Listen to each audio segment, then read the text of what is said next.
aceptó pues nuestra invitación para compartir esta experiencia, todo su conocimiento, toda esta labor tan bonita que ella realiza con los niños y que pues quiso apoyarnos en esto para conociendo pues el compromiso que la docencia y que la cualificación de ustedes como estudiantes tiene para el desarrollo pues de todos los temas de atención a la población materna infantil, en este caso nuestros pacienticos pediátricos. Entonces, no sé, doctora Liz, si damos una esperita que sigan ingresando nuestros estudiantes, unos 5 o 10 minuticos, para que usted pueda hacer su presentación. Listo, María Claudia, no hay ningún problema.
Jóvenes, buenos días.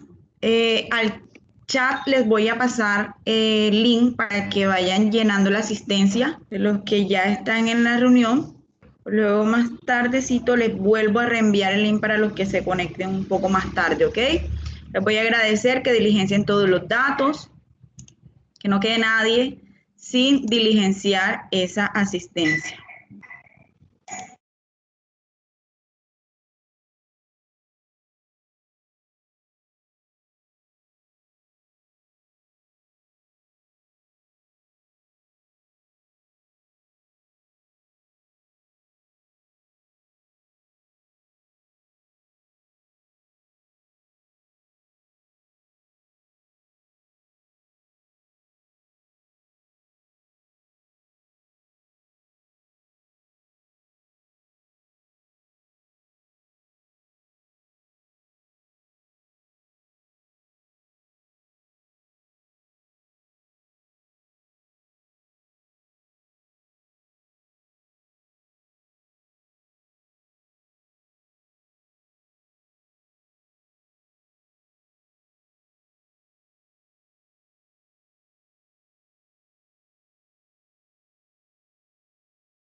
Bueno, vamos a dar inicio. Nuevamente a los que no estaban, muy buenos días. Queremos extenderles inicialmente un cordial saludo a todos los que nos acompañan hoy en esta sala para estar en esta conferencia denominada COVID-19, atención integral a los pacientes pediátricos. Es muy conocido el tema actualmente por las infecciones por coronavirus. Sabemos que estamos viviendo una pandemia declarada por la OMS desde el año 2020, aproximadamente en marzo.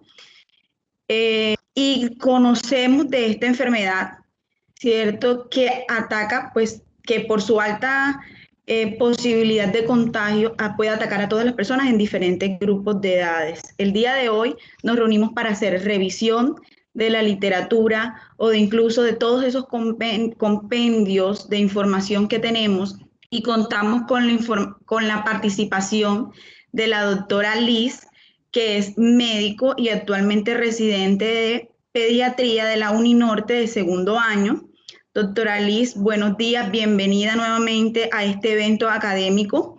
En el día de hoy contamos con la participación de estudiantes de quinto semestre del programa de enfermería de la Universidad del Sinú, Elías Bechara Zainún. Extendemos para usted también un cordial saludo en nombre de nuestra jefe de programa, la doctora Mayra Echenique, y en nombre de todos los docentes del programa de enfermería. Bienvenida. Muchísimas gracias por la invitación, de verdad que sí me complace poder estar aquí esta mañana, compartir un poquito de conocimiento, que hablemos, sobre todo como incentivarlos a que sigamos estudiando y aprendiendo, ¿no? Así es, muchísimas gracias. Bueno, entonces le doy paso a usted para que continúe con su exposición. Voy a compartir la pantalla y por favor me confirman cuando ya vean la presentación. Ya podemos ver su pantalla. Listo. Me confirman cuando pueda ver la presentación en modo presentación.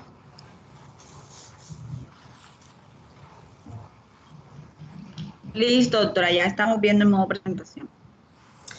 Bueno, nuevamente agradecer en primer lugar a Dios por permitirnos estar esta mañana aquí, contar con salud y vida en estos tiempos realmente es un privilegio. Agradecerle a la Universidad del Sinú por esta invitación y a todas las personas que están conectadas. Muchísimas gracias. Me presento, mi nombre es Liz Gómez Cantillo, soy médico general de la Universidad del Norte, actualmente cursando con la residencia de pediatría de segundo año en la Universidad Metropolitana. Y hoy vamos a hablar un poquito de lo que es el COVID-19, tratando de llevarlo al final al abordaje en el paciente pediátrico. Inicialmente vamos a hablar un poquito de lo que es el coronavirus en general, recordar un poquito de la fisiología, de la fisiopatología del virus, cómo se transmite, para finalmente hablar de lo que es el tratamiento en los niños. Entonces, pues recordar que el SARS-CoV-2, el coronavirus, es una enfermedad aguda que es principalmente respiratoria, aunque con lo que hemos estado viendo, con todo lo que está sucediendo, afecta a varios órganos, ya vamos a entender un poquito por qué, denominada COVID-19 por su nombre en inglés, que es enfermedad del coronavirus del 2019. Bueno, ¿cómo empezó todo esto? ¿Cómo llegamos al momento en el que estamos acá? Entonces vamos a echar un poquito en la historia atrás para poder empezar y la idea es que salgamos de acá y sepamos, muchas veces nosotros decimos no sabemos nada del coronavirus, la fisiopatología, qué enredo. Bueno, hoy vamos a tratar de aclarar un poquito de estos conceptos, vamos a empezar entonces desde cero para que nos vayamos ya con una idea más generalizada de lo que es el coronavirus. En el 2019 en China se reportaron casos de neumonía que tenían los mismos patrones en síntomas y en imágenes radiológicas, pero no lograban determinar cuál era la etiología del virus. Ya para enero del 2020 se notificó que existía un nuevo coronavirus, el coronavirus del 2019, y se compartió la secuencia genética para poder realizar las pruebas de PCR y verificar que esos nuevos casos de neumonía se trataban del mismo virus. Y se describe la primera transmisión humano-humano fuera de China y se notificó en la ciudad de Vietnam. La Organización Mundial de la Salud ya en febrero del 2020 denominó la enfermedad COVID-19, como les dije anteriormente, por su nombre en inglés, enfermedad por coronavirus del 2019, y ya para marzo del 2020 la Organización Mundial de la Salud determinó que se caracterizaba como una pandemia por ya la alta transmisibilidad a través de varios países, inclusive continentes, y ya encontramos en casi todo el mundo coronavirus, que es lo que significa pandemia. Actualmente, bueno, esa es una imagen de hace varios días, del 21 de mayo, pero más o menos nos hace una idea de la situación actual del coronavirus. Hay actualmente 165.000 millones de casos por coronavirus que han costado aproximadamente 3 millones de muertes. Entonces en esas estamos. Yo pienso que ya la situación del país, la situación del mundo, todos la conocemos, que es que estamos viviendo esta pandemia a causa de este virus. Pero bueno, ¿y este virus qué? ¿Por qué es tan transmisible? ¿Por qué ha pasado todo esto? Entonces vamos a hablar un poquito de lo que es la estructura del virus. Vamos a hablar de este virus, ¿qué es? Entonces es un virus de ARN monocatenario de polimericidad positiva. El SARS-CoV-2 es el nombre de este virus, este virus que es síndrome respiratorio agudo severo por coronavirus 2. Es el SARS-CoV-2, el coronavirus 2, es una gran familia de virus que van a causar enfermedades desde un resfriado común, desde un resfriado leve, hasta ya enfermedades respiratorias graves, inclusive enfermedades sistémicas. Fue descubierto por primera vez en 1962. Cuando les digo que fue descubierto en 1962, no es el SARS-CoV-2, sino que anteriormente hay más virus coronavirus que causan enfermedades respiratorias. Tenemos dos antecesores que causaron también alta transmisibilidad, no tanta como el SARS-CoV-2, pero sí tuvieron varias muertes y alta transmisibilidad, que fueron el SARS-CoV-1 y el MERS. Y o sea que ya el virus como tal, el coronavirus, este tipo de virus ya ha estado conviviendo y transmitiéndose por muchos años. La familia del coronavirus son miembros de la familia del ortocoronavirinae, dentro de la familia del coronavirinae y el orden Nidovirales. Esta subfamilia va a tener 4 géneros, que son el alfa y el beta coronavirus. Estos son especialmente para mamíferos. Y el gamma coronavirus y el delta coronavirus, que afecta a aves y a mamíferos también. Cuando hablamos del coronavirus SARS-CoV-2, estamos hablando de un beta coronavirus. Y vamos a hablar que ya la estructura del virus, o sea, la parte que forma y que le da la forma al virus, va a ser dada por 4 proteínas estructurales que las va a codificar el genoma del virus, que en la próxima diapositiva le voy a hablar un poquito más de eso para que lo entiendan mejor. Entonces, miremos acá.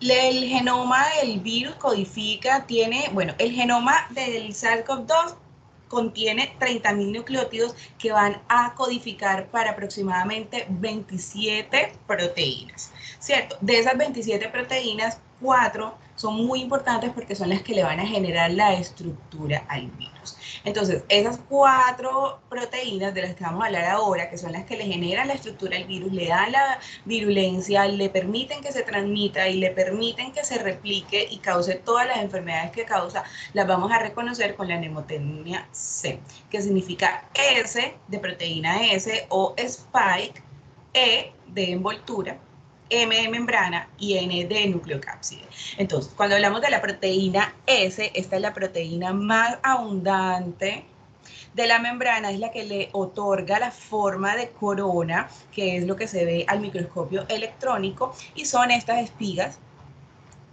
rojitas que vemos acá en esta imagen. Bueno, esas son las proteínas S. Y además de otorgarle la forma al coronavirus, también va a hacer y va a contener el dominio de unión con la célula huésped. Entonces, miremos lo importante que es esta proteína.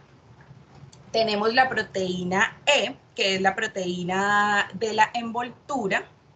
Ahí. La proteína de la envoltura es la más pequeñita, pero también tiene una función muy importante y esta va a permitir que la célula se ensamble con la célula huésped, es decir, la célula de los humanos, y va a permitir que se libere las partículas virales que finalmente van a permitir, también disculpen que repita la palabra, que se dé la replicación viral. Cuando hablamos de la membrana, de la proteína de membrana, la proteína M es la más abundante, es la que más se encuentra y esta realmente su principal función es el ensamblaje. Esta es la que va a permitir que el virus, que la estructura del virus entre y se ensamble correctamente en la célula huésped. Y por último vamos a tener la proteína N, que es la proteína de la nucleocápside, y esta lo que como tal va a estar acá adentro, dentro de la cápside, y va a estar en contacto con el material genético del virus. Esta le va a proporcionar al virus como tal una protección. Esta lo que va a hacer es o sea, como va a despistar el sistema inmune de los humanos, porque tiene tiene un parecido a lo que es el ARN del humano. Entonces esta lo que hace es como esquivar el sistema inmune, protege al ARN y protege el material genético del virus para que él pueda entrar, escabullirse y esquivar todo el sistema inmune para poder replicarse de una forma más rápida. Entonces esto le da mucha transmisibilidad a este coronavirus. Aprovechando esta imagen, vamos a ver esto que vemos acá en moradito, que es la membrana del coronavirus. Es una membrana, una bicapa lipídica que es sensible a jabones, a detergentes, al alcohol. Entonces es por eso que el virus, cuando se encuentra en superficies y lo podemos tener de pronto en las manos, que no ha ingresado al sistema respiratorio para poder entrar a las células y replicarse, es por eso que al lavarnos las manos, al usar jabón, alcohol para lavarnos las manos, el virus se muere y no entra a nuestro sistema. Entonces, aprovechando esta imagen, les quería contar eso. Esta bicapa lipídica se deshace, se deshace toda cuando nos lavamos las manos, sale el material genético y se desarma el virus.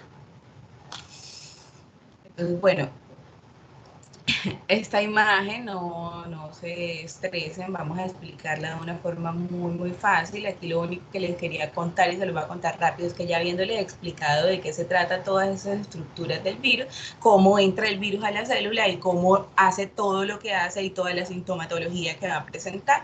Entonces acá vamos a hablar como de los mecanismos de entrada. Les conté que tenemos esta proteína que vemos acá, que es la proteína S, ¿cierto? Que es la que le da la estructura al virus. Bueno, no solamente le da la estructura, sino que también le otorga la virulencia y es lo que le permite entrar a la célula. Entonces vamos a decir que esto rosadito que ven acá es la célula huésped, es la célula, cuando digo célula huésped, es la célula anfitriona, la célula de nosotros, cómo entra el virus al ser humano, ¿cierto? Entonces acá tenemos una célula de un ser humano y acá tenemos un coronavirus.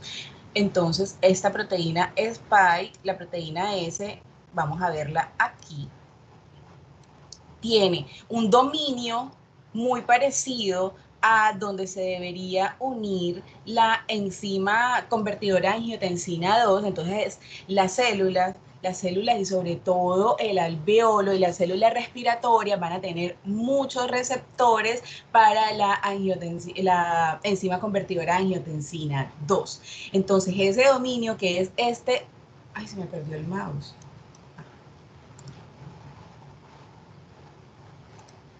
Este dominio que vemos acá, que lo tienen todas nuestras células alveolares, sobre todo más abundante en los adultos, y ahorita les explico eso, vamos a ver que compagina correctamente con la proteína S del virus. Entonces, listo, llega el coronavirus, se pega acá y ya puede entrar a la célula por un mecanismo que se llama endocitosis.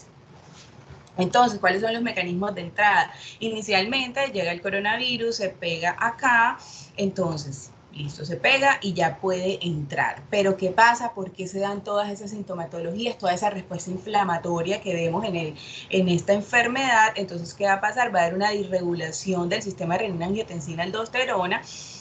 La angiotensina ya no se va a poder unir porque está ocupado su receptor, entonces se va a convertir en la angiotensina 1,7, que es la forma inactiva de la angiotensina. Entonces eso va a llevar a que haya daño tisular, va a haber inflamación, va a haber permeabilidad vascular. Entonces lo más importante es que va a haber un daño de las células endoteliales, estas van a empezar a morir.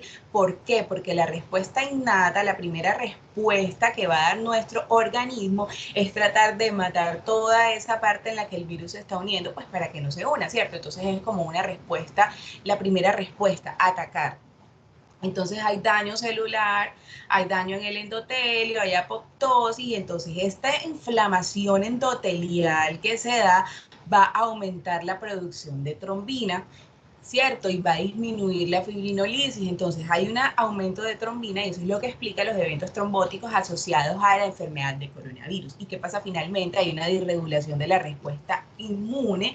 Hay algo muy conocido llamado como el síndrome de liberación de citoquinas. Entonces, ¿qué pasa? Hay una disregulación del sistema inmune. Como tal, va a haber una linfopenia, va a haber una inhibición de las señales de los interferones a causa del coronavirus y la respuesta innata va a tener una hiperactividad. Entonces, ¿qué es la hiperactividad? Se van a empezar a aumentar lo que son las interleuquinas, los factores de necrosis tumoral alfa, va a haber muchísima inflamación, que es la primera respuesta que da el organismo cuando se encuentra con un virus. Entonces, esta respuesta innata se va a ver muy aumentada, se va como, por decir algo así, como a enloquecer el sistema inmune por querer atacar al virus. Entonces va a haber inflamación y va a haber trombosis, que a la final son las causantes de lo que es todos los síntomas del coronavirus, de esta enfermedad. Entonces, bueno, espero que esta imagen que se veía al comienzo un poco llena de cosas y sobre todo en inglés les haya quedado un poquito más claro ahora. Ya sabemos entonces cómo entra el coronavirus y cómo empieza a causar toda esa sintomatología de respuesta inflamatoria sistémica que vemos en esta enfermedad. Entonces ahora hablemos cómo se transmite el virus, cómo llega a entrar para poder causar todo eso. Entonces, bueno, recordemos que el virus, para poder transmitirse, para poder propagarse, necesita gotas. Necesita las gotas que se expulsan del sistema respiratorio de la persona ya contagiada. Estas gotas pueden llegar a la otra persona por aerosoles, pero necesitan menos de 1.5 metros para poder llegar. Es decir, porque digamos que esta persona no tuviera tapabocas, empieza a hablar, bota gotas y las gotas se decantan fácilmente al piso. Entonces, si digamos que esta niña no estuviera a 2 metros y no estuviera acá cerquita, él habla y se contagia el virus. Entonces es por eso que la primera medida que pusimos todos fue el distanciamiento y el uso de tapabocas. Es la forma más importante y la principal forma de prevención del coronavirus.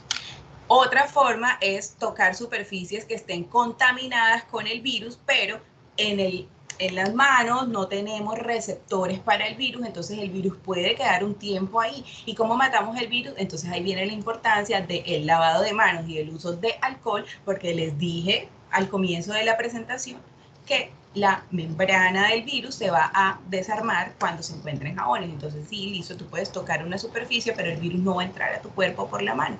Entonces por eso constantemente nos lavamos las manos y así evitamos que al pasarnos de pronto la mano por la nariz, por los ojos, vayamos a contagiarnos de coronavirus. Y la otra es en lugares cerrados por aerosoles. Por lo mismo que les estaba diciendo ahorita mismo, no hay en lugares cerrados en los que de pronto no hay ventilación, entonces el virus puede estar pasando de persona a persona si no se encuentran el distanciamiento, por lo mismo que son lugares cerrados. Entonces es por eso que al comienzo de esto, y todavía hay muchos lugares en los que los colegios están cerrados, los bares están cerrados, los restaurantes están cerrados, y estamos ahora en teletrabajo y todo lo que es la vida virtual, como por ejemplo nosotros aquí. Entonces, bueno, aquí expliqué cómo se transmite el coronavirus y la justificación de las medidas de prevención que tenemos actualmente. Ya llegando a lo que es el coronavirus en pediatría, ¿qué sabemos del coronavirus en pediatría? Bueno, desde el comienzo de esta pandemia, este es un estudio del 2020, en el que se estudiaron unos 2.135 casos de coronavirus en pediatría, de los cuales los 2.135 niños se contagiaron de coronavirus. Pero entonces vamos a ver que el 44%, o sea, casi la mitad de los casos fueron casos leves, y el 40%, o sea, prácticamente la otra mitad, eran casos moderados. Muy pocos niños hicieron casos severos, 2.5%, y casos críticos que requirieron terapia y manejo en unidad de cuidados intensivos fue solamente el 0.4%, y de ahí fue que empezó todo eso a darnos cuenta que los niños les daba coronavirus, pero hacían enfermedades leves. Entonces, ¿qué ha pasado en el transcurso? Ya esto fue a finales del 2020, este estudio que se realizó. Estos fueron datos de lo que es América. Entonces vemos que los casos y defunciones, o sea, los casos severos de coronavirus y las muertes de coronavirus no estaban tanto asociadas a la enfermedad leves por coronavirus, que es la más común en los niños, sino ya los niños que hacían síndrome inflamatorio multisistémico, que sí lo hacían. Entonces el síndrome inflamatorio multisistémico se asoció mucho a lo que era la morbilidad en niños por COVID-19. Entonces no, lo realmente grave no es que a los niños les dé coronavirus, sino que hagan un síndrome inflamatorio multisistémico, porque eso sí puede llevar a muertes en los niños. Pero seguimos viendo que, miren acá, de 1.769 niños que hicieron síndrome inflamatorio multisistémico, murieron 60. Entonces miren qué fuertes son nuestros niños. ¿Son fuertes o qué? No, no es que sean fuertes y que sean más fuertes que los adultos para afectarse para matar el coronavirus, sino que sí existen justificación en la fisiopatología de los niños para que se vean menos afectados que los adultos por coronavirus. Entonces acá se les voy a explicar. Hay 5 puntos claves que han hecho que los niños sean menos afectados que los adultos. No es un mito, es una realidad. Los niños se afectan menos por coronavirus por 5 razones. La primera es que, como les dije anteriormente, el coronavirus como tal, o sea, el coronavirus 2 es un virus nuevo, pero la familia de los coronavirus es un virus que ya ha estado viviendo y ya se encuentra causando enfermedades respiratorias alrededor del mundo. Entonces, la primera razón es que probablemente nuestros niños ya han estado expuestos a algún resfriado común a causa de un coronavirus.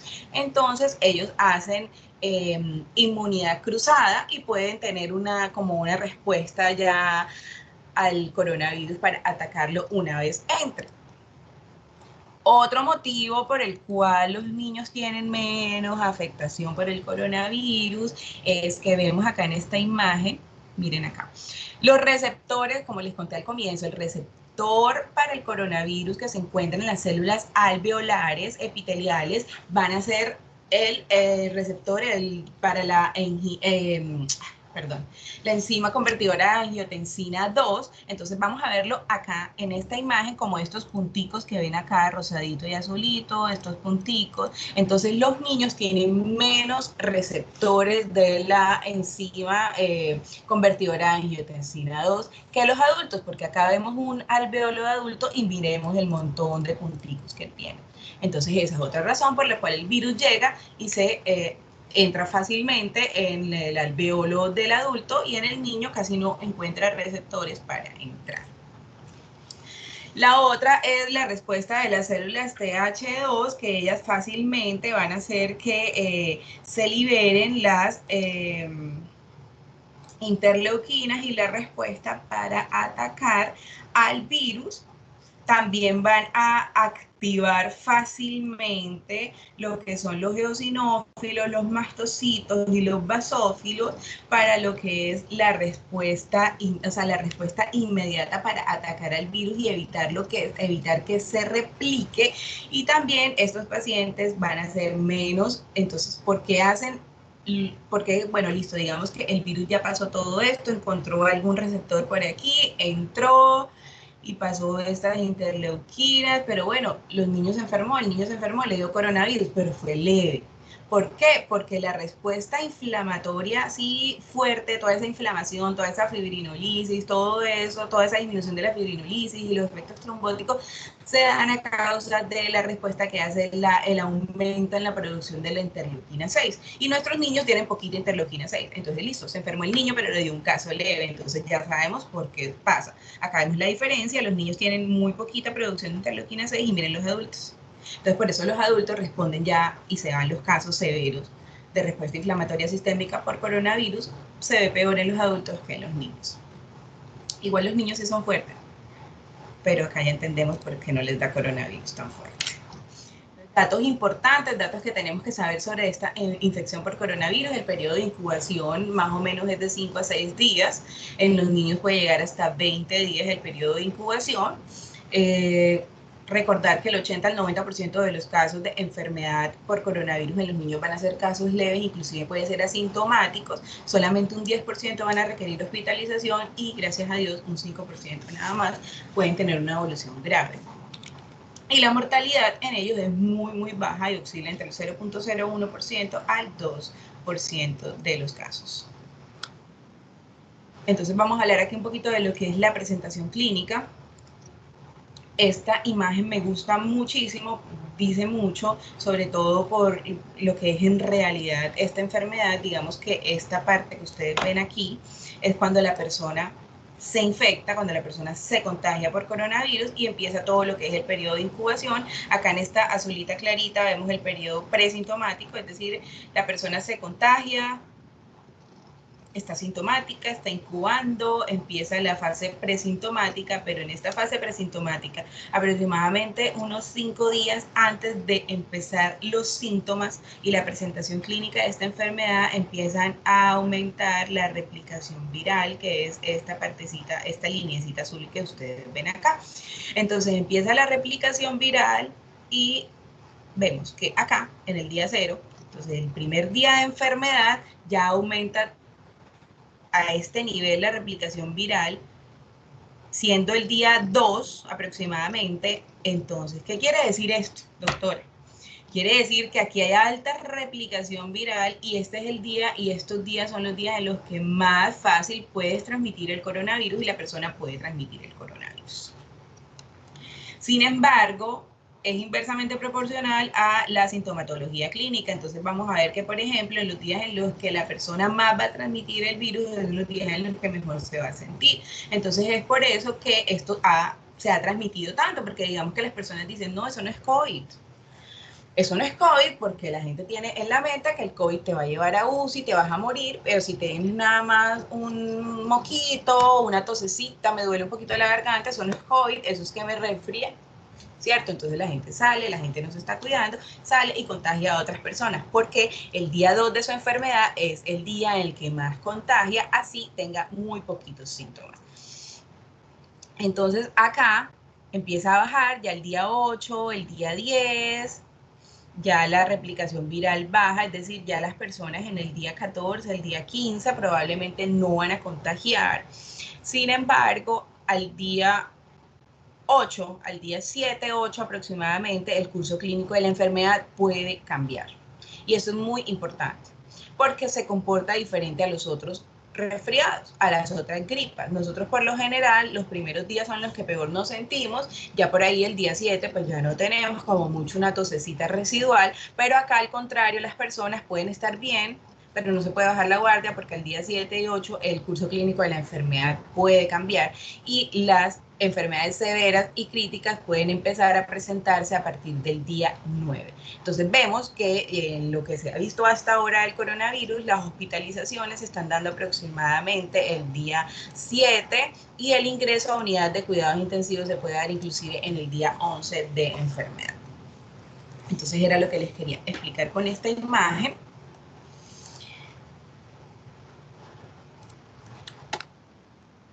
Entonces, bueno, hasta acá. No sé si tienen alguna pregunta, alguna duda, si todo les ha quedado claro. He tratado de ser lo más clara posible, pero no sé si en verdad lo estoy transmitiendo así. Entonces, antes de ya empezar a hablar de todo lo que son síntomas, diagnóstico y todo eso, quisiera saber si de lo que es de la fisiopatología, transmisión y todo eso les ha quedado claro. Yo no puedo ver el chat, pero no sé si alguien lo ve y me dice si todo está bien y continúo.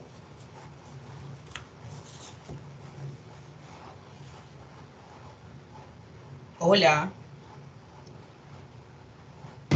Hola doctora, todo está bien. Todo está bien, en el chat no hay preguntas. Bueno, perfecto, continúo. Eso quiere decir o que se durmieron o que está súper entretenido y súper interesante el tema. Espero que sea que está interesante. Bueno, la presentación clínica entonces puede ser enfermedad leve, que es lo que más vemos en los niños, que ya es fiebre, tos seca, síntomas respiratorios superiores, que es dolor de garganta, rinorrea, puede haber dolores en los oídos, síntomas gastrointestinales y en los niños manifestaciones cutáneas. Son comunes, más comunes en los niños que en los adultos. Enfermedad moderada ya es cuando vemos que los pacientes empiezan a presentar los primeros signos clínicos de neumonía y aparte vemos en la radiografía el patrón común del coronavirus, que es el patrón en vidrio esmerilado. Y pueden empezar a ver condensaciones que son comunes en las neumonías. Y ya cuando enfermedades graves, que gracias a Dios son muy poco comunes en niños, y se ven más que todo en pacientes que son menores de 1 año o que tienen comorbilidades. Entonces, los síndromes clínicos que vemos en pediatría, el más común, una infección no complicada, se comporta como un resfriado, como una infección viral, los pacientes pueden presentar dolor de cabeza, malestar general, síntomas respiratorios, pero en estos pacientes no se van a descompensar, no va a haber deshidratación, no va a haber sepsis, no va a haber dificultad respiratoria. Pueden presentarse también neumonía, que ya es tos, y la respiración rápida, que es el síntoma, el signo cardinal de la neumonía, que es la taquipnea. Y sabemos que en los niños, cuando hablamos de taquipnea, dependiendo de la edad, menores de 2 meses mayor de 60, de 2 a 11 meses mayor de 50, y ya de 1 año hasta los 5 años mayor de 40, es la taquipnea.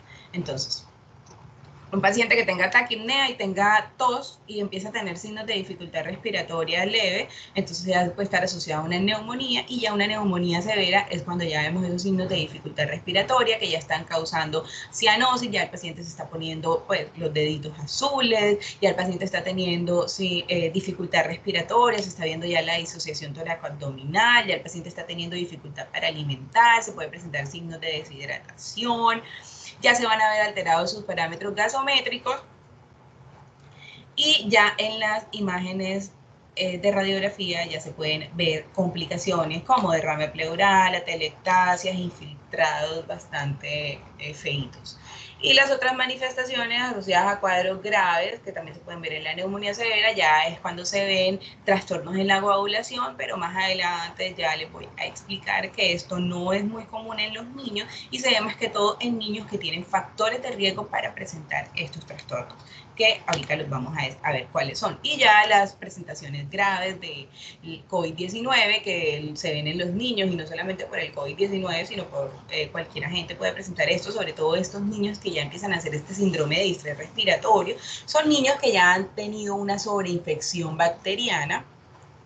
Entonces ya acá vemos que hay infiltrados nuevos, y de pronto el niño antes no tenía condensaciones, no tenía derrame, ya se puede empezar a ver, ya hay una afectación bastante importante del parénquima pulmonar en los niños, y ya estos niños en este síndrome de distrés respiratorio pueden estar empezando a requerir manejo ventilatorio invasivo.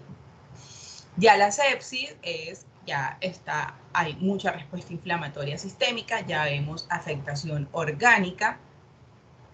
Y cuando hablamos del shock séptico, es una sepsis, pero asociada a una hipotensión o una alteración en los signos vitales del paciente. También se ve alterado su orina, empieza a presentarse olíurico, acidemia y todas esas alteraciones que ya sabemos que están precediendo a un síndrome de falla multiorgánica. Entonces, bueno, ¿cómo se hace el diagnóstico de coronavirus? ¿Cómo es correctamente el diagnóstico del coronavirus? Vamos a hablar aquí un poquito de qué pruebas se realizan, la importancia que tiene cada una, qué día hay que pedirlas. Entonces, bueno, lo primero para hacer el diagnóstico es identificar que un paciente se encuentra con síntomas y signos compatibles. Esto es en general, ¿no? Eso no es solamente en los niños, pero recordemos que en los niños esto cobra un poquito menos de importancia porque los niños pueden presentar síntomas leves o pueden presentar sintomatología, pueden ser asintomáticos. Entonces, hay que recordar que en los niños presentan bastantes signos gastrointestinales, pero esto es algo de siempre. Un niño con una enfermedad grave o con una infección, los niños lo primero que van a presentar, o como un niño avisa que está enfermo, es vomitando, presenta diarrea. Entonces es por eso que cuando nos llega un niño con diarreas, con vómitos, que no quiere comer, entonces en el contexto de esta pandemia que estamos viviendo, no es que vamos a salir corriendo ahora a hacerle a todos los niños que tengan una infección gastrointestinal, hay que hacerle una PCR para COVID, pero sí eso nos lleva a realizar el interrogatorio epidemiológico correcto, ver si hay personas enfermas en la casa, si ha estado en contacto con personas positivas para coronavirus. Entonces en ese momento se realiza la PCR en 2 pacientes. En un paciente que es claramente sintomático o si se trata de un niño que tiene contacto estrecho con coronavirus, entonces se realiza la PCR para COVID. Y el cuarto paso para realizar el diagnóstico de sus pacientes es analizar los resultados de una radiografía de tórax. ¿Y por qué está aquí en el diagnóstico y no está, por ejemplo, en el seguimiento del paciente con coronavirus? Porque se sabe que en lo que son bronquiolitis y enfermedades respiratorias de los niños no es necesario hacer una radiografía inicial, sino que más que todo la radiografía es como para ver el seguimiento del paciente y no para hacer diagnóstico. Bueno, en el coronavirus, como sabemos, y las personas que han estado en clínicas y han estado en todo eso, sabemos que a veces pedimos la PCR y la PCR puede demorarse 10 días en llegar, pero los cambios radiológicos asociados al coronavirus son de un inicio muy temprano. Entonces probablemente desde la positividad de la PCR para COVID podemos empezar a ver los cambios en la radiografía de tórax, inclusive mejor aún en la tomografía de tórax. Vamos a empezar a ver los infiltrados que son comunes en el coronavirus, que es en vidrio esmerilado, es decir, el parénquima se ve todo borroso, con muchos infiltrados. Entonces, bueno, existen 3 pruebas diagnósticas que actualmente se están realizando en nuestro medio. Aquí traemos otra vez la imagen de lo que es el coronavirus para explicarle un poquito qué es lo que va a ver cada prueba. Tenemos la PCR, que es la detección de ácidos nucleicos. Entonces, esta lo que va a ver es el ARN genómico del genoma del virus. Se va a estudiar, se va a amplificar y se va a comparar con un coronavirus que ya en China hace más de un año identificaron, entonces listo, ahí se ve y así se hace la PCR para el COVID. La otra es el antígeno. ¿Y qué detecta el antígeno? La proteína S. Y la detección de anticuerpos ya detecta como tal anticuerpos que son como la respuesta, y más que todos los anticuerpos lo que ven es como una historia de enfermedad previa y la inmunidad que pueda tener la persona en ese momento por el coronavirus. Entonces vamos a hablar un poquito de cada una. Vamos a hablar primero de la PCR, que es la prueba más común, la prueba más común y la que actualmente más se utiliza para identificar. Esta lo que hace realmente es amplificar, o sea, es una técnica genética que va a detectar la secuencia del genoma del virus, el ARN, lo va a amplificar y va a identificar que se trate del coronavirus SARS-CoV-2. O sea, lo va a comparar y va a identificar que se trate del mismo. Se puede tomar en distintas muestras. Han habido muchos estudios que hasta en materia fecal se puede identificar la PCR, sin embargo, porque en materia fecal sí tiene sentido, porque Cuando ya el virus entra a nuestro organismo, en el intestino hay receptores de la enzima convertidora de angiotensina 2 y puede, pero no es tan común porque ya sabemos que pues hay un medio muy ácido en el intestino y el virus podría llegar en muy poquita cantidad a replicarse realmente en lo que es el intestino, pero sí han habido estudios que dicen que en materia fecal podemos encontrar el SARS-CoV-2 por PCR. Sin embargo, las muestras respiratorias son las más utilizadas. Entonces, bueno, esta imagencita que les traigo acá es para hablar de lo que es como la comparación de la PCR en diferentes muestras. Acá podemos ver en el barrido nasofaringeo, en el hisopado nasofaringeo, es esta lineecita azul que vemos acá. Entonces, listo. Digamos que en el periodo de incubación, ella empieza a replicarse, pero su punto máximo para ser identificado va a ser en la primera semana de enfermedad, es decir, esto está en el inicio de los síntomas. Entonces, por eso es que estos pacientes, no, que yo estuve en contacto con el virus hace una semana y me quiero hacer la prueba para ver si, por eso es que no todo el mundo llega a la clínica, hola, es que yo tuve contacto, me quiero hacer la prueba, y por eso es la primera pregunta que le hacen, ¿usted tiene síntomas, tiene fiebre, tiene todo? Algunas personas que están acá, si de pronto han hecho como la autoevaluación de COVID o llaman para que les hagan una prueba, la primera pregunta que les hacen, ¿ha tenido fiebre? ¿Ha tenido? Entonces, es más que todo no es porque no les quieran hacer la prueba, sino que puede haber ahí un falso positivo o un falso negativo. Entonces, vamos a entender cómo es la secuencia de positividad de estas pruebas clínicas para saber pedirlas de forma indicada. Entonces vamos a ver que en inicio de los síntomas es cuando más probablemente puede salir positiva la PCR y esa positividad va a, entonces vamos a ver, esta imagen nos quiere decir dos cosas. Que después de la cuarta semana de enfermedad, si el paciente llega con sintomatología de coronavirus o ya lleva mucho tiempo enfermo o está hospitalizado y le vamos a hacer seguimiento, esta PCR ya puede no encontrarse positiva. Digamos que acá al final de la semana 4 ya puede encontrarse negativa. Nos puede decir dos cosas, que la PCR puede encontrarse negativa después de 5 semanas, puede encontrarse negativa después de 5 semanas ya del paciente enfermo y no quiere decir que no haya tenido coronavirus. O la otra es que ya el paciente tuvo coronavirus, se mejoró y puede salirle positiva también la PCR, pero no quiere decir que vaya a contagiar a alguien por coronavirus. Entonces veamos que la PCR empieza a bajar ya su actividad a lo que es la semana 3 y ya probablemente va a estar negativa y no nos sirve para hacer diagnóstico. Acá esta amarillita que vemos es la PCR en materia fecal y vemos que en ninguna semana alcanza tanta positividad como lo que es el lavado bronquioalveolar y el hisopado nasofaríngeo. Vemos que sí se puede positivizar, pero es muy bajita su actividad de replicación ahí en la PCR. Y el aislamiento del virus en el tracto respiratorio, que es esta línea roja que vemos acá, se ve, tiene al inicio de los síntomas, al comienzo, hay mucha replicación viral, como les mostré anteriormente. Entonces esto quiere decir que el virus puede estar vivo ahí y se puede contagiar hasta la semana 2. Y entonces esto es lo que nos explica que los pacientes que tienen una prueba positiva para coronavirus, dicen después de los 10 días después del inicio de los síntomas, 10 a 15 días después del inicio de los síntomas, esas personas pueden continuar su vida normal, pueden ir a trabajar, pueden volver a la universidad y todo, y no van a contagiar a otras personas, y eso es lo que explica esta imagen y esta línea roja que vemos acá. El aislamiento en el tracto respiratorio va a disminuir inclusive hasta 0 ya antes de la mitad de la segunda semana. Entonces, por eso que a los 10 días, 10 a 15 días, ya las personas no van a contagiar el coronavirus. Entonces, bueno, factores a considerar con respecto a la PCR, entonces hay que tener en cuenta que debe hacerse de una forma adecuada, no simplemente, ay, me hicieron ahí la prueba, no, hay que tener indicaciones de recolección, transporte, almacenamiento y procesamiento para que esa prueba para evitarse así los falsos positivos o falsos negativos. Entonces, con respecto a la recolección, debe hacerse por un personal que esté capacitado para tomar esta muestra, debe hacer el uso correcto de los elementos de protección personal, incluido el visor, el tapabocas que debe ser un N95, el overall, guantes.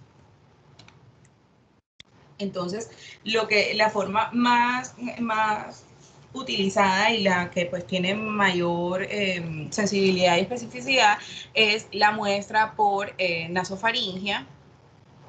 Entonces estos hisopos con los que se realizan estas pruebas deben ser estrechos y deben ser flexibles, y en la punta deben tener una torunda de algodón o de poliéster. Las personas que se han hecho ya saben cómo es. Entonces el hisopo se va a introducir por una de las fosas nasales, va a recorrer el suelo de la cavidad nasal siguiendo lo que es el tabique hasta la nasofaringe, y una vez estando ahí van a girar de 5 a 10 segundos. Este tiempo es importante para poder obtener una cantidad suficiente de, pues, de virus, que es lo que estamos buscando en esta prueba. Ya el transporte, entonces es importante que una vez se haya obtenido la muestra, se debe introducir en estos frascos, en el medio en el que se vaya a transportar, lo que quede. Por lo general estos hisopos quedan más arriba del frasco, es decir, no caben completamente, se debe romper con el fin de poder colocar un tapón hermético, y se deben embalar bajo la normativa de la sustancia biológica clase B, que se trata de una sustancia que puede enfermar a la persona. Puede contagiarse, puede causar enfermedad en la persona. Entonces, por eso la importancia del embalaje para el transporte de este tipo de muestras.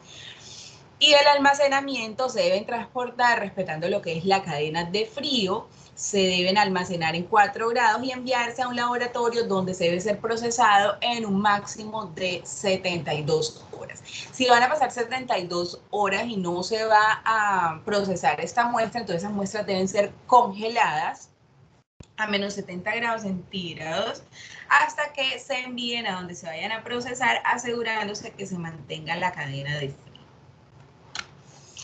El procesamiento, que les había dicho que lo que se trata es de amplificar para poder reconocer el agente infeccioso en cuestión, que en este caso es el SARS-CoV-2, y lo que se va primero es inactivar la muestra para luego hacer la extracción de lo que es el ARN, porque el material genético o los ácidos nucleicos, que es lo que se va a identificar en esta muestra, y se van a amplificar para compararlos con la ya conocida del SARS-CoV-2 y poder decir que se trata de una PCR positiva o negativa. Entonces, ¿cómo se van a interpretar estos resultados? Entonces hay que tener en cuenta que en un paciente que tenga una PCR negativa, pero tenga alta sospecha o persistencia de los síntomas, hay que repetirle la PCR. ¿Por qué? Porque hay razones para que se encuentren falsos negativos.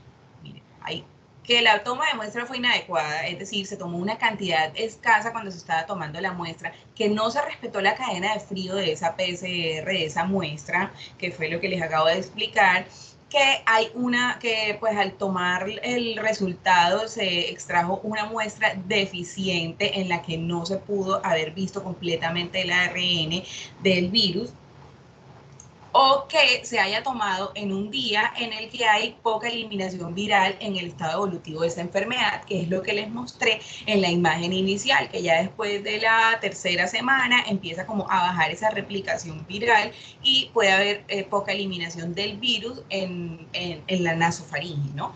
Entonces puede hacer esto, puede ser causa de un falso negativo. Y falsos positivos por contaminación cruzada cuando la persona que esté evaluando la muestra puede hacer contaminarla con otra muestra.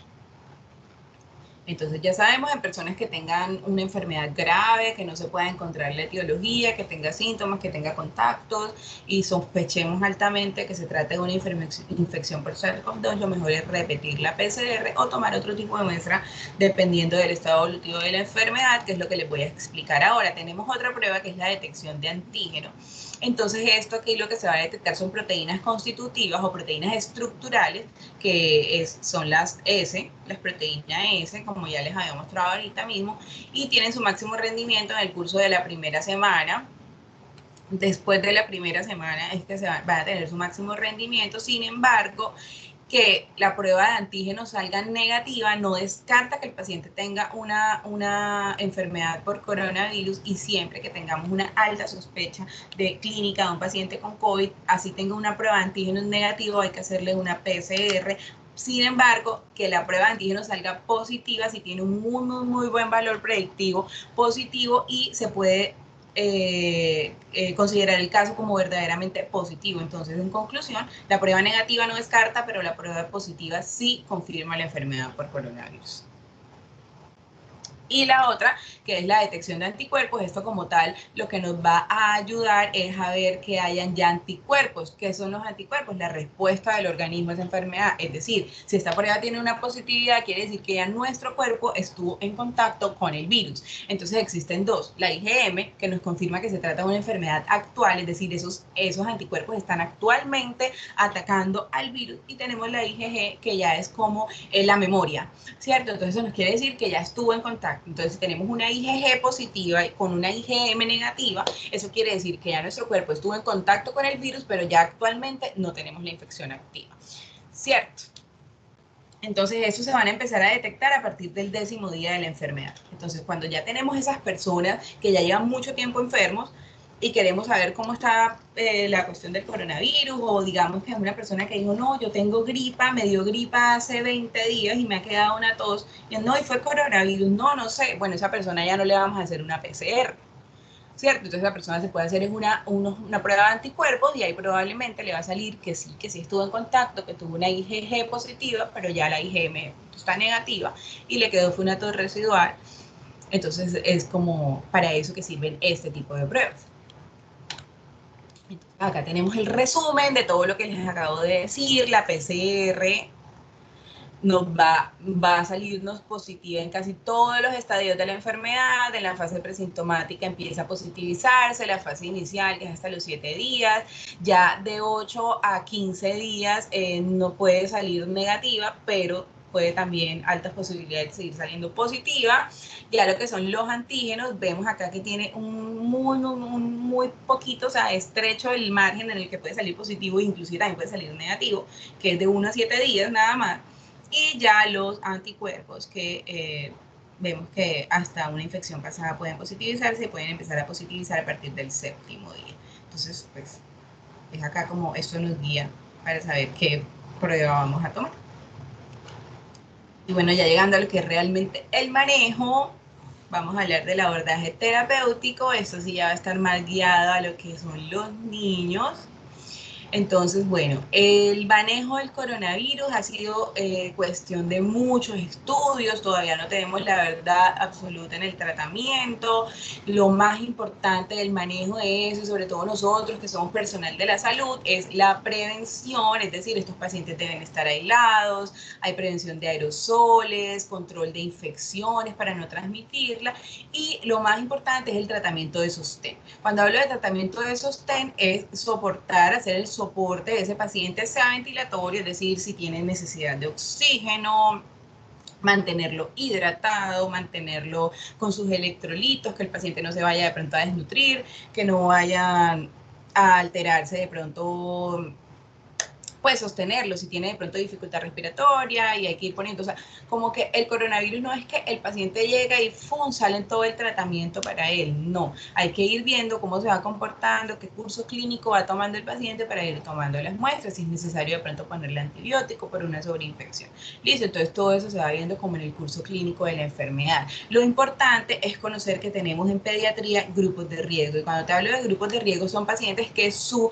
respuesta inmune no va a ser tan completa como la de un paciente previamente sano. Entonces en estos pacientes tenemos que tener especial cuidado, porque ellos pueden tener un curso clínico de la enfermedad diferente, que no se trata de una enfermedad leve, sino que ya pueden estos pacientes hacer enfermedades moderadas o graves por la misma alteración de su respuesta inmunológica. ¿Cuáles son esos pacientes? Pacientes inmunodeprimidos, es decir, pacientes que tengan cáncer, pacientes que tengan de pronto una enfermedad adquirida por VIH, enfermedades que estén, pacientes que tengan enfermedades renales, que estén utilizando diálisis, pacientes que hayan sido trasplantados, ¿cierto? Otros pacientes, otro grupo de riesgo son los pacientes con cardiopatías, sean congénitas o adquiridas, así ya estén operados, pacientes con enfermedades neuromusculares o encefalopatía, pacientes con enfermedades respiratorias crónicas, tener especial cuidado con esos pacientes que tienen esos antecedentes de haber nacido muy prematuros y haber estado en UCI con mucho tiempo utilizando oxígeno, que de pronto hayan quedado con una fibrosis quística, una displasia broncopulmonar,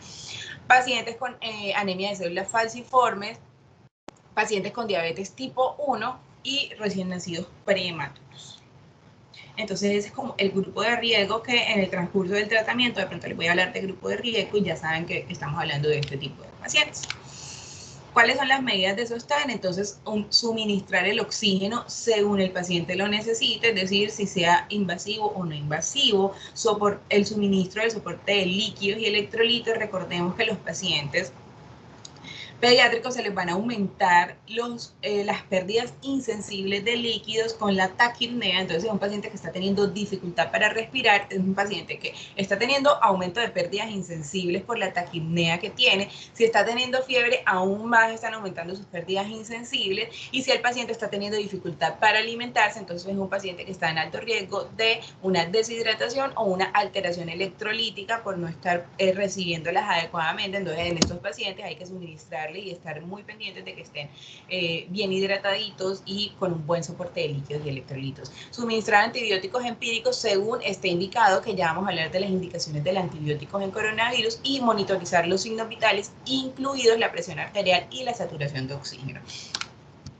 Entonces, ¿cuándo vamos a utilizar antibióticos? No en todos los casos vamos a utilizar antibióticos, porque recordemos que la infección por coronavirus es una infección viral y los virus no se van a morir con los antibióticos, pero sí es cierto que existe más riesgo de presentar una sobreinfección bacteriana. ¿Por qué? Porque les expliqué al comienzo de la enfermedad que va a haber una disregulación de la respuesta inmunitaria. Entonces, es más probable que llegue la bacteria y pueda infectar, sobre todo en esos niños que están hospitalizados, ¿cierto? Entonces, iniciar con una antibiótico-terapia ante la sospecha de sobreinfección bacteriana. ¿Cómo sospecho que tiene una sobreinfección bacteriana? Que el paciente está teniendo un curso tórpido, es decir, no está caminando hacia la mejoría, sino que al contrario, cada día presenta más dificultad respiratoria, cada día se ve más tóxico, porque en los niños vemos lo que es el aspecto. Entonces, en los parámetros, el niño está hospitalizado y empezó a subir sus leucocitos. Empezaron a subir sus marcadores de respuesta inflamatoria, que son la PCR y la procalcitonina, que en los niños que están hospitalizados se debe realizar cada tercer día. Y hay cambios en sus parámetros respiratorios, es decir, está disminuyendo la saturación de oxígeno, de pronto si le están haciendo gases arteriales hay alteración gasométrica, y vemos que en la radiografía también ya hay más afectación del parénquima, hay consolidaciones. Entonces en estos niños se va a iniciar la terapia antibiótica. Entonces vamos a tener en cuenta dos grupos. El grupo de riesgo, que fue el que les dije anteriormente, estos pacientes vamos a pensar ya que pueden tener de pronto, si están colonizados por bacterias, estas pueden ser gérmenes multiresistentes. Entonces, en esos pacientes vamos a pensar en una terapia de amplio espectro, y si no, entonces una terapia de primera línea, ¿cierto? Entonces, es importante tener en cuenta que ojalá antes de iniciar la terapia antibiótica vamos a hacerle los cultivos y las muestras microbiológicas. Sin embargo, no se debe retrasar el inicio del antibiótico por esta muestra. Y una vez tengamos el resultado de la muestra, si es necesario desescalonar el antibiótico que se está utilizando, ojalá sea posible para evitar seguir propagando y creando más gérmenes multiresistentes. ¿Qué antibióticos vamos a utilizar? Entonces, si los niños se trata de un grupo de bajo riesgo, que no está en los grupos de riesgo que les mostré al comienzo del tratamiento, entonces el medicamento de primera línea, amoxicilina o ampicilina. Si se trata de una neumonía leve en un paciente que no estuvo hospitalizado, no ha estado hospitalizado y no está en un grupo de riesgo, lo podemos hospitalizar y ponerle ampicilina si lo requiere, pero de forma endovenosa. Y ya si se trata de una neumonía severa, ya vamos a subir a lo que es un tratamiento de amplio espectro, antibióticos de amplio espectro, como la ceftriaxona y la vancomicina. Y ya en casos de neumonía atípica, vamos a utilizar, y se debe reservar solo para esos casos, los macrólidos, que ahorita mismo están muy utilizados de forma no indicada. Entonces, bueno, ya ustedes saben. Corticoides. Bueno, es muy común y estamos viendo que se utilizan mucho ahorita mismo los corticoides en los pacientes con coronavirus, pero entonces en los niños vamos a recordar que ellos no van a ser enfermedades graves por coronavirus, entonces vamos a guardar los corticoides para estos pacientes cuando presentan ya casos moderados a severos. Entonces en un paciente, en un niño que está teniendo casi asintomático en cuadros leves, no vamos a usar corticoides.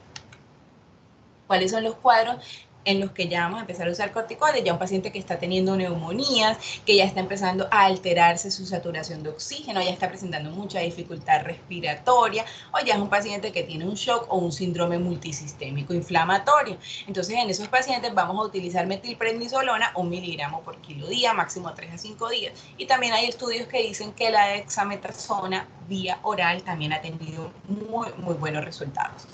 Pero entonces utilizar los corticoides cuando estén indicados. Tromboprofilaxis. Bueno, en los niños el riesgo de que hayan complicaciones trombóticas no está bien definido, entonces no es algo que sea muy común y no está definido que un paciente previamente sano presente trombos o complicaciones trombóticas. Eso fue un estudio que se realizó con 426 pacientes, en los cuales 9 de los 426 documentaron eventos trombóticos. Y estos 9 pacientes que documentaron eventos trombóticos, los 9 tenían enfermedades subyacentes, es decir, cáncer, obesidad, cardiopatías congénitas eran las comorbilidades que se encontraron en este estudio. Entonces, eso quiere decir que para iniciarle tromboprofilaxis a un paciente no se necesita solamente que tenga COVID-19, se necesita que sea un paciente que tenga COVID-19 y que tenga factores de riesgo para presentar eventos trombóticos inherentes al paciente, más no relacionados con el COVID-19, que es lo que está en estudio. Entonces, ¿cuáles son los factores de riesgo? Que el paciente tenga un catéter venoso central, que el paciente tenga una cardiopatía congénita, que esté inmovilizado, un paciente obeso, un paciente con cáncer, un paciente con una cirugía previa, especialmente cirugías ortopédicas, una infección sistémica o un paciente con antecedentes de traumatismos. Ya los otros tratamientos, bueno, en los niños esto no ha sido muy bien estudiado, todavía no hay recomendaciones de la FDA indicando medicamentos antivirales en niños, la información es muy limitada sobre los riesgos, beneficios, sin embargo, cuando ya se trata de una enfermedad grave, con una evolución tórpida, pues ahí ya estudiamos riesgos, beneficios y se va a indicar el uso de antivirales, pero realmente que estén indicados, que yo te digo ahorita mismo, mire, este antiviral, este y el otro, no. Y la hidroxicloroquina y cloroquina, que también vemos que se está utilizando muchísimo ahorita, la eficacia realmente es incierta, no hay estudios muy confiables de que sirva y se asocia con reacciones adversas graves, entonces en los niños no las vamos a utilizar. Vamos a hablar de ya este manejo que no es farmacológico y lo traje porque pues es un manejo muy importante en ustedes, por ejemplo, el personal de enfermería. Entonces sepamos por qué este paciente posición en decúbito prono. Esta es una posición que ha sido muy utilizada en las UCI neonatales, en los niños que hacen síndromes de dificultad respiratoria. Entonces esto es para que se pone el paciente en decúbito prono o boca abajo. Es para mejorar la oxigenación arterial, se hace un equilibrio de ventilación-perfusión en los pacientes que están teniendo el síndrome de dificultad respiratoria aguda. Entonces lo que se quiere hacer es lograr una distribución homogénea de los volúmenes pulmonares y mejorar la oxigenación del paciente. Entonces por eso el paciente se coloca en decúbito prono. Es bastante, como vemos en esta imagen, vamos a aprovechar esta imagen para explicar que también es algo muy importante en los pacientes que están hospitalizados y que duran mucho tiempo acostados, que son pacientes que no están teniendo movilización. Es muy importante tener en cuenta evitar las escaras. Entonces normalmente el paciente se encuentra boca arriba y ya sabemos que se cuidan las escaras sacras, las escaras acá en los tobillitos. Entonces recordar que cuando el paciente está en decúbito prono vamos a cambiar esas zonas de presión, entonces ya va a ser el codo, la frente, la barbilla, la nariz. Entonces también tener muy en cuenta eso, o sea, no volvernos mecánicos de que siempre hay que cuidar estas zonas de presión, pero ya el paciente está boca abajo y también hay que reconocer las zonas de presión de esta posición y tener el mismo cuidado como si el paciente no se tratara pues de esto. Las indicaciones, bueno, hay varias, acá les traje, son varias recomendaciones desde la Organización Mundial de la Salud, las guías mexicanas, las guías italianas, las guías españolas, y las guías americanas dicen más o menos que de 12 a 16 horas. Entonces, ¿cuáles son las indicaciones en general en estos pacientes? Se recomienda dejar a estos pacientes en aproximadamente 12 a 16 horas boca abajo, pacientes que están requiriendo ventilación mecánica y que tienen una PAFI, o sea, una oxigenación por debajo de 150. Recordemos que lo normal es de 300 para arriba, entonces ya el paciente está teniendo menor a 150, es que ya está teniendo, ¿qué quiere decir eso? Que ya está teniendo un síndrome de dificultad respiratoria de moderado a grave, o sea, grave. Entonces, estos pacientes está indicado que se pongan boca abajo de 12 a 16 horas y que se haga cíclico, es decir, no es que vamos a poner al paciente boca abajo por 3 días hasta que se mejore el COVID. El paciente se debe estar pronando y volviendo a la posición de cúbito supino. Contraindicaciones absolutas, o sea, los pacientes que no se va a poner boca abajo, así tenga COVID y toda la dificultad respiratoria del mundo, pacientes que tengan hipertensión intracraneal no controlada, pacientes con columna cervical inestable, pacientes con lesiones medulares, cirugías cardíacas o sangrados del tubo digestivo que estén activos en ese momento. Y ya las contraindicaciones relativas, ya pacientes que de pronto tengan alguna alteración en el abdomen, que el abdomen esté abierto, pacientes embarazadas, que tengan una cirugía abdominal reciente, pacientes con balón de contrapulsación intraórtica o pacientes que tengan hemoptisis. También pacientes, hay algunas acá contraindicaciones relativas en los pacientes que tengan lesiones oculares o lesiones toracolumbares. Y el paciente que esté inestable hemodinámicamente también es una contraindicación relativa.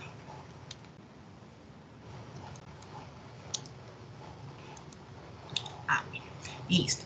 Bueno, antes de terminar les iba a decir también que hablando de esta posición de cúbito de boca abajo, es importante que el paciente, no hay contraindicación de alimentar al paciente adecuadamente ni darle su nutrición parenteral común como cuando está boca arriba. Entonces, estas 12 horas en el que el paciente está boca abajo, todo su manejo de sostén debe ser dado en las indicaciones en que las tenga. Es muy importante la nutrición en estos pacientes porque han habido estudios en los que dicen o hay muchas dudas sobre si el paciente debe seguir siendo alimentado, si hay que dejar de ponerle de pronto el oxígeno. O sea, no, todo el tratamiento de sostén debe ser puesto de la misma forma. Y bueno, todo el tiempo hay algo nuevo que aprender. Espero que les haya gustado, que les hayan quedado muchas cosas claras y sobre todo que les haya dado ganas de seguir estudiando. El coronavirus es algo nuevo, todavía cada día salen cosas nuevas. Esta no fue la verdad absoluta. Espero que les haya gustado y que de pronto vayan a sus casas a seguir leyendo, a seguir buscando. Y bueno, todo el tiempo hay algo nuevo que aprender. Muchísimas gracias. Acá les dejo mis contactos, mis redes sociales, mi correo electrónico por si tienen alguna pregunta o alguna duda. También me voy a quedar un ratico aquí por si tienen preguntas. Bueno, muchas gracias, doctora. Sí, por acá me llegó una pregunta al interno. Pregunta a un estudiante que si, ¿qué tan efectivas o en qué momento se piensa usar las vacunas para pediatría? Muy bien, bueno, las vacunas para pediatría sí se deben utilizar.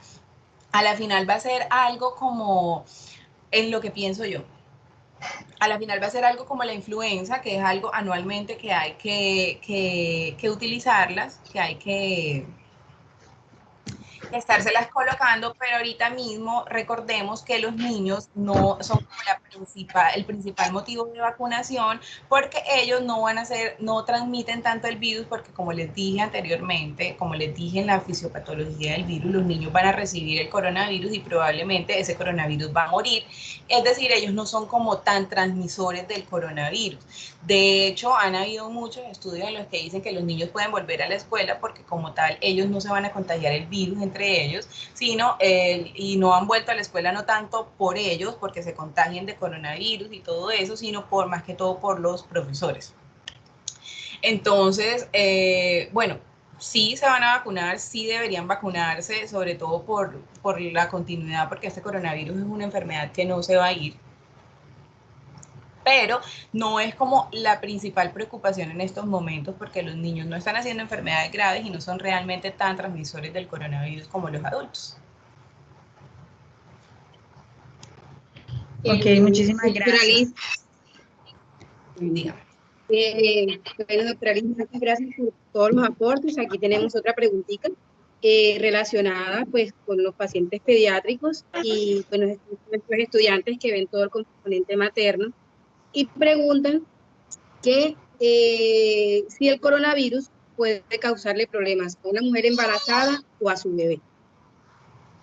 Bueno, Liz, esa pregunta es muy interesante.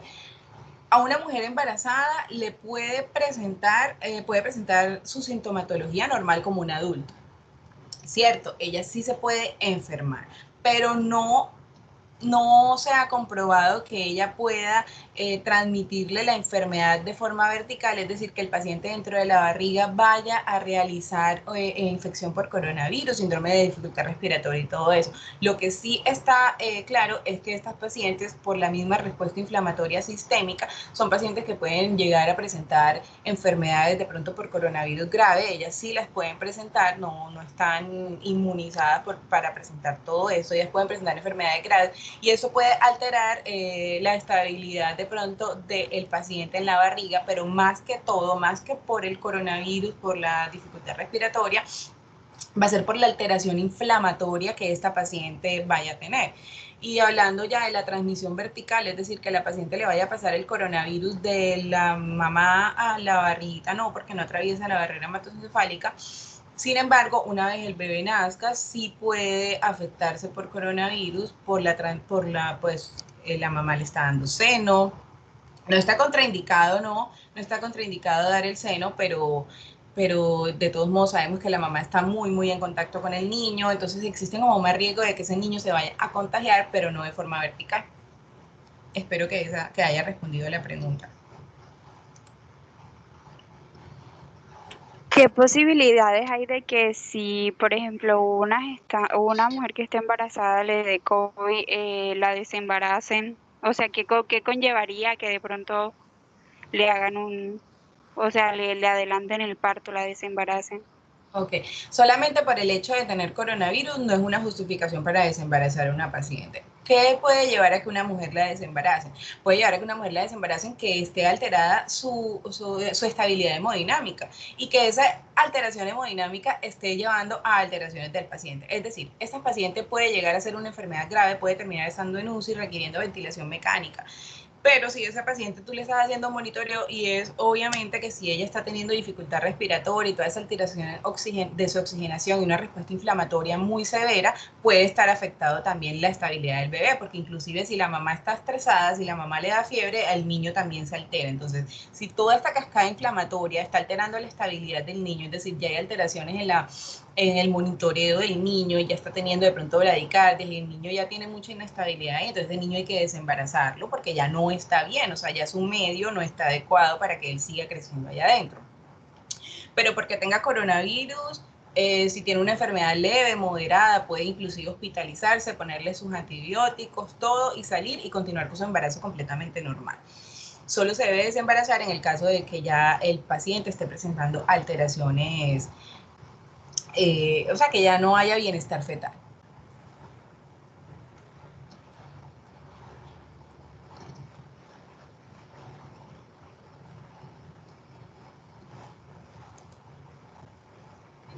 Bueno, no sé si los asistentes tienen alguna otra pregunta que quieran que la doctora Liz les pueda despejar su duda.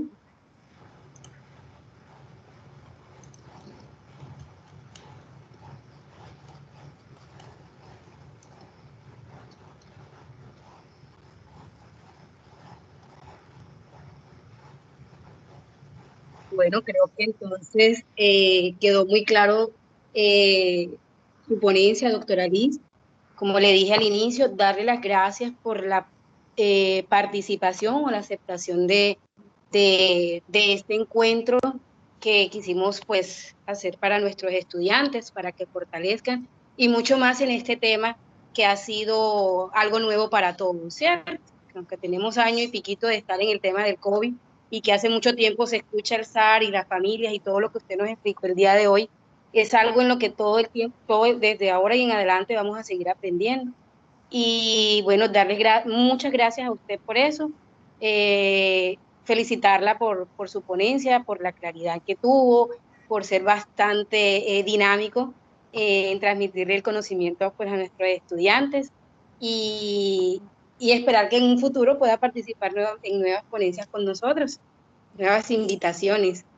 Claro que sí, yo encantada, a mí me encanta todo esto, me encanta la educación continuada, yo apoyo muchísimo todo esto de la educación, entonces yo quedo muy a la orden, estoy, como te dije al comienzo, muy agradecida, muy complacida de que me hayas tenido en cuenta para esta invitación, espero que de verdad les haya gustado y espero poder volver a compartir estos espacios con ustedes, que de verdad es muy, muy importante, y como les dije al final de la presentación, más que venir a querer que yo les diga todo o aprender todo, porque la verdad absoluta no la tenemos, es como darles ganas de seguir estudiando. De pronto ya tenemos un poquito más de claridad del virus porque muchas veces hemos intentado leer y vemos todas esas palabras y que la familia, que la cápside, que lo uno, entonces ya uno dice, no, esto está difícil, entonces que les haya quedado como más claro, entonces ya estoy muy segura que cuando vuelvan a ver algo de diagnóstico, de tratamiento, lo van a entender mejor y pues les van a dar como más ganas y realmente esa es mi idea. Entonces, bueno, muchísimas gracias a ti y a todos los que estuvieron conectados viendo mi ponencia. Doctora, muchas gracias. Bueno, entonces hasta luego.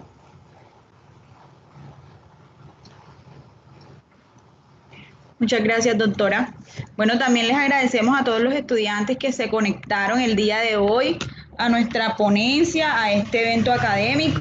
Esperamos que haya sido de total agrado de cada uno de ustedes y que, bueno, nos sigamos encontrando en estos espacios porque aquí se forma, se produce, se revisa todo el conocimiento que otras personas o que de acuerdo a la evidencia científica, a todo ese análisis riguroso de la literatura que ya existe, de investigaciones que ya se han realizado en otras partes del mundo que pues obviamente fortalecen nuestro sistema de conocimiento y efectivamente nuestro sistema de salud. Entonces, qué excelente oportunidad, particularmente hablo por mí, me encantó, dejó claro muchas dudas que tenía acerca del manejo y la transmisibilidad del virus. A veces uno tiene tanta información en los medios de comunicación, en las redes sociales, que no sabes a veces hasta incluso desechar y estamos repitiendo información que de pronto vemos y que no es cierta, que no es real, que no tiene una base científica y nos lleva a confundir y confundimos a nuestros familiares y confundimos a todos cuando replicamos la información que